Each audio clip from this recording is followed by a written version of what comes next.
Hola a todos, muy buenas tardes.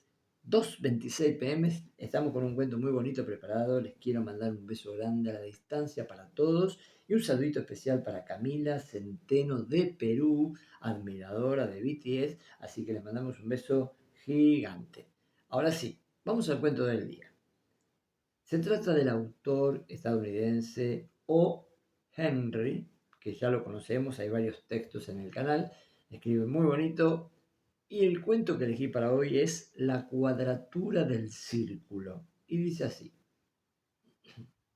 a riesgo de fatigar a los jóvenes, hay que prologar este relato de emociones vehementes con una disertación sobre la geometría. La naturaleza se mueve en círculos, el arte en líneas rectas. La naturaleza es redondeada, lo artificial está formado por ángulos. Un hombre perdido en la nieve vagabundea aún contra su voluntad en círculos perfectos. Los pies del hombre de la ciudad, desnaturalizado por las calles rectangulares y por los pisos, lo alejan de sí mismo. Los redondos ojos de la niñez encarnan la inocencia. La angosta línea de la óptica del coqueteo prueba la invasión del arte.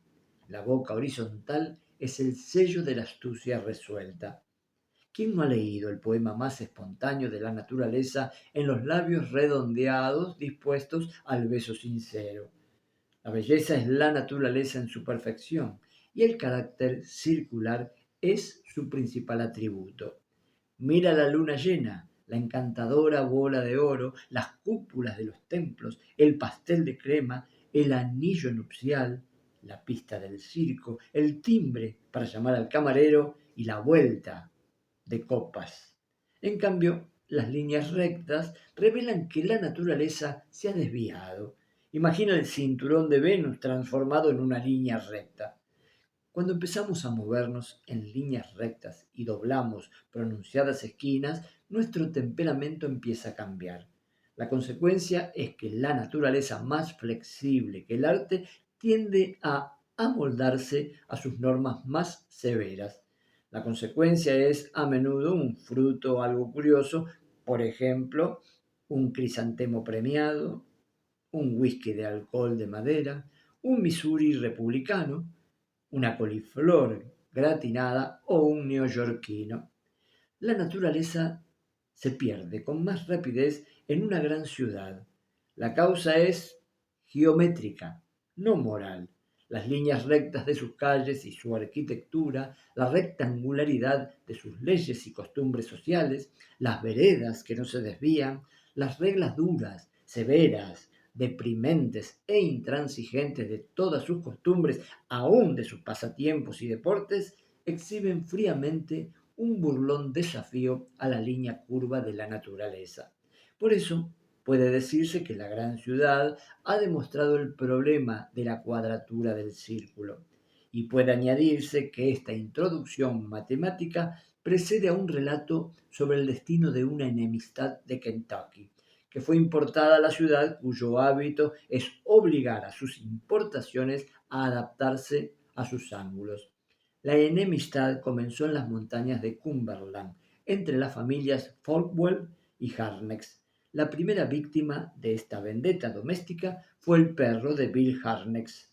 La familia Harnex comenzó esta tremenda pérdida liquidando al jefe del clan de los Folwells.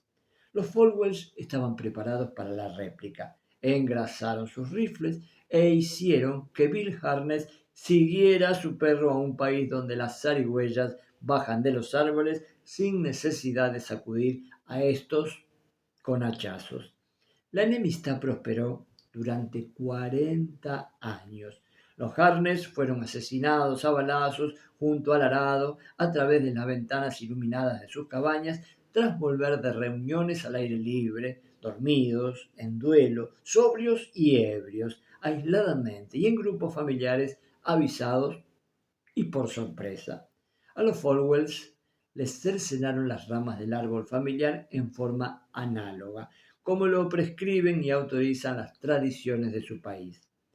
Poco a poco, la poda solo dejó a un miembro de cada una de las familias y entonces Carl Arnes, considerando probablemente que proseguir con la controversia le daría a la enemistad un sabor demasiado personal, desapareció repentinamente de Cumberland, frustrando el golpe de la vengadora mano de Sam, el último Folwell enemigo.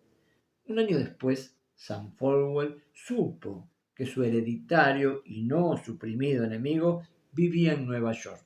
Sam sacó la gran tina de hierro de lavar el patio, raspó algo del hollín que mezcló con tocino y se lustró sus botas con esa pasta. Se puso su blanca ropa de confección teñida de negro, una camisa blanca y un cuello, y guardó en una maleta su espartana lingerie. Descolgó su escopeta del gancho, pero la volvió a colocar allí con un suspiro.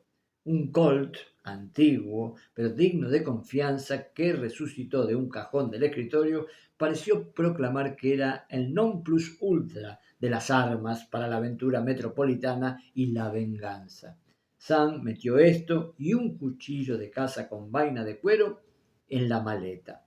Cuando emprendió el viaje hacia la estación ferroviaria que quedaba en las tierras bajas, el último de los Folwell se volvió sobre su montura y contempló con aire ceñudo el pequeño grupo de pinos blancos rodeados por el macizo de cedros que señalaba el campo santo de los Folwell. Sam Folwell llegó a Nueva York de noche. Como se movía y vivía aún en los libres círculos de la naturaleza, no advirtió los formidables, inquietos y feroces ángulos de la gran ciudad que lo acechaban en las tinieblas, para cerrarse sobre las rotundas formas de su corazón y de su cerebro y modelarlo hasta darle la forma de sus millones de remodeladas víctimas. A la mañana siguiente, el último de los Folwell hizo su recorrido por la ciudad, que albergaba al último de los Harkness. El Colt estaba metido debajo de su abrigo, asegurado con un angosto cinturón de cuero. El cuchillo de caza pendía entre sus omóplatos, sobresaliendo el mango una pulgada del cuello del abrigo. Solo sabía esto, que Carl Harkness guiaba un camión expreso en alguna calle de esa ciudad y que él, Sam Folwell, había venido a matarlo. Cuando pisó la vereda, sus ojos estaban inyectados en sangre y el odio de la enemistad existente entre ambas familias asomó en su corazón. El clamor de las avenidas centrales lo atrajo hasta allí. Esperaba en cierto modo ver aparecer a Cal en las calles en mangas de camisa, con un jarro y un látigo en la mano, como lo viera en Frankfurt o en Laurel City. Pero pasó una hora y Cal no aparecía. Quizá lo esperaba en alguna emboscada para dispararle un balazo desde una puerta o una ventana. Durante algún tiempo, Sam vigiló muy atentamente las puertas y ventanas que había a su alrededor. A mediodía, la ciudad se cansó de jugar con su ratón y lo oprimió repentinamente con sus líneas rectas. Sam Folwell se detuvo, donde se cruzaban dos grandes arterias rectangulares de la ciudad. Miró en las cuatro direcciones y vio al mundo lanzado afuera de su órbita y reducido por la cinta métrica y el nivelador a un plano con multitud de esquinas. Toda su vida se había movido sobre rieles, de acuerdo con un sistema dentro de sus propios límites, mecánicamente. La raíz de la vida era la raíz cúbica, la medida de la existencia, el cuadrado. La gente afluía por filas rectas. El horrible estrépito y el bullicio lo dejaron estupefacto. Sam se apoyó en la afilada esquina de un edificio de piedra. Aquellos rostros pasaban a su lado por miles, pero ninguno se volvía hacia él. Repentinamente temió estar muerto y ser un fantasma, y que ellos no podían verlo ni atraparlo. Y entonces la ciudad lo hirió con la soledad. Un hombre gordo surgió del torrente y se quedó quieto a pocos metros de distancia a la espera de su automóvil.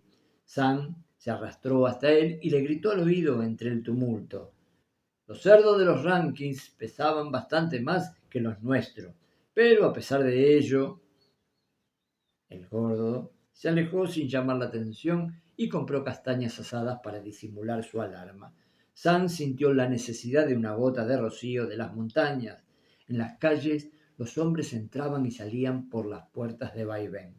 El hombre de la vendetta cruzó la calle. El arte había vuelto a eliminar el círculo familiar.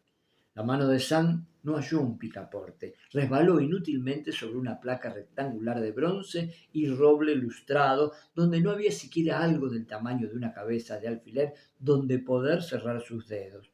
Confuso, sonrojado, abatido, Sam se alejó de la puerta y se sentó sobre un peldaño.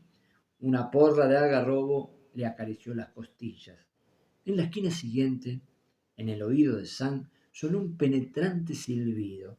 Giró sobre sí mismo y vio a un villano de negras cejas que lo miraba con aire ceñudo sobre los cacahuetes amontonados sobre una máquina humeante. Empezó a cruzar la calle. Una inmensa máquina que corría sin mulas, con voz de buey y olor a lámpara humeante, pasó zumbando junto a él y le rozó la rodilla. Un cochero lo golpeó con el cubo de una rueda y le explicó que las palabras amables se habían inventado para usarlas en otras ocasiones. Un guarda de tranvía hizo sonar de un modo salvaje su campanilla y por una vez en su vida confirmó las palabras de un cochero.